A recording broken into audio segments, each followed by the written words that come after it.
Today the word terrible can be used to describe anything from a particularly bad meal to a natural disaster that kills millions of people.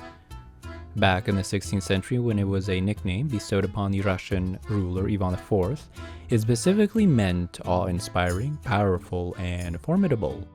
However, if we examine the reign of one of the most paranoid, bloodthirsty, and unpredictable men that ever ruled the country, maybe the modern definition of extremely bad isn't so wide of the mark after all. So what exactly made Ivan so terrible?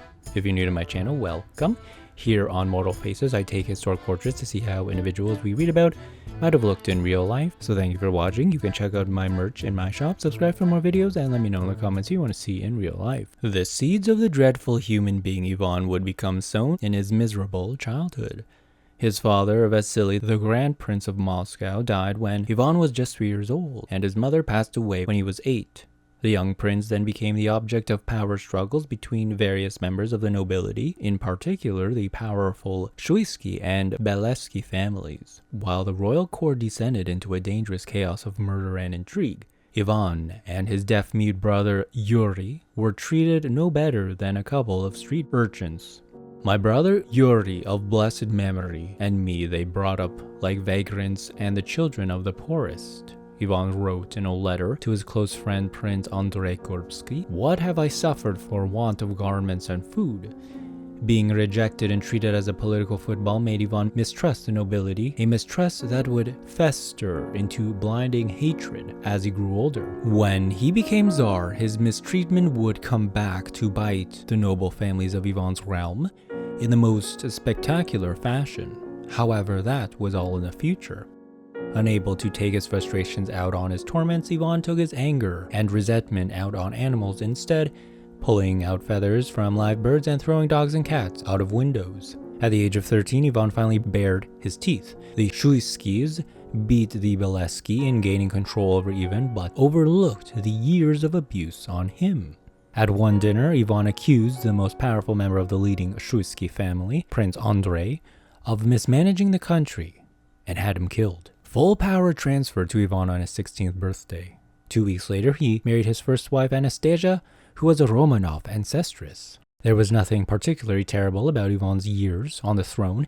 Indeed, it was a time of relative peace and progress. He introduced reforms, such as updating the penal code introduced by his grandfather, the establishment of a standing army, and the introduction of regional self-governance. Ivan also introduced the first printing presses into Russia, and ordered the construction of the magnificent St. Basil's Cathedral. What tipped Ivan over the edge and turned him from a reasonable ruler into a full-blown tyrant were 2 events that both took place in 1558 and 1560.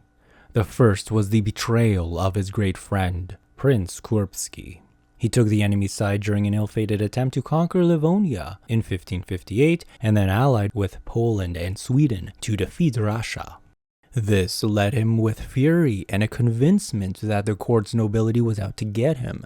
Then his beloved wife died in 1560. Ivan suspected poison, which 21st century studies show that high levels of mercury were actually in her bones. So Ivan moved from Moscow to a town 120 miles away, Alexandrov, on a pilgrimage to find himself. He soon wrote a letter of abdication, but his council couldn't rule effectively, so they begged him to come back. He said, "All right, but on the provision that I have the right to seize the lands of those who betrayed me and execute anyone I suspect of treason." The desperate clergy and council said, "Okay," and this proved to be a costly mistake. So he returned to Moscow and set about separating the country into 2 administrative areas. One would be ruled by the nobility and the other, named the Oprichnina, would be governed by Ivan himself in any way he saw fit. So to police his new territory, Ivan created the Oprichniki. Dressed in all black, the Oprichniki were Ivan's personal bodyguards and enforcers who roamed the newly created territory doing the Tsar's bidding.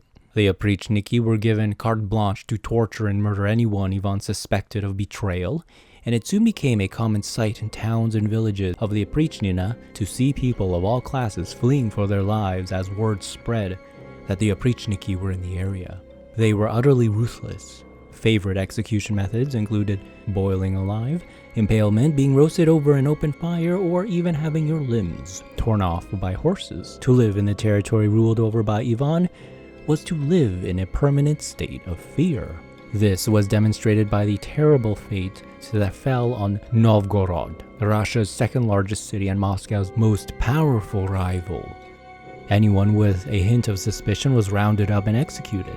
Many men were roasted alive on specially constructed frying pans, and then the women and children were thrown into the icy waters. Of the poorest merchants and peasants, all profitable goods were seized, so naturally, this meant everyone fled and they left. Novgorod would never rival Moscow again, and this was just one of many examples of Ivan's merciless approach to conquest.